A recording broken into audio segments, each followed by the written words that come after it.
वज़ीर आला पंजाब से WHO की रीजनल डायरेक्टर की मुलाकात। वज़ीर आला मरीम नवाज ने डॉक्टर हन्नान की खदमात को सराहा। सेहत का शुबा अव्वलीन तरजीह है।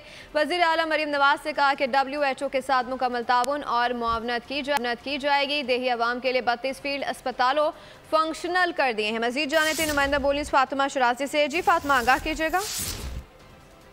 वज़ीर आला पंजाब मरीम नवाज शरीफ से WHO की रीजनल डायरेक्टर बराए मशरकी बहरिया रूम डॉक्टर खान हनान बरकी से मुलाकात हुई है। इस मुलाकात में वज़ीर आला मरीम नवाज ने WHO रीजनल डायरेक्टर का ओहदा संभालने पर उन्हें मुबारकबाद दिया और इसके अलावा उन्होंने ये कहा है कि बीमारियों से बचाव और इलाज के लिए WHO के साथ मुकम्मल ताउन और मुआवनत की जाएगी।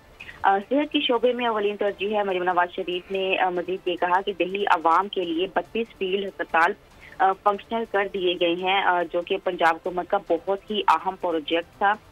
5 साल के अंदर हर जिले में स्टेट ऑफ दी 8 अस्पताल बनाकर का इम्कान जो है मरीम नवाज शरीफ ने जाहिर किया। और इसके अलावा उन्होंने ये कहा कि दूर दराज इलाकों में आबाद अफराद को वबाई अमराज से बचाव के लिए इलाकों में आबाद अफराद के लिए अमल लाया गया है। फातिमा शराजी अपडेट करी थी, आपका बहुत शुक्रिया। सब्सक्राइब करें और बेल दबाएं ताकि कोई खबर रह न जाए।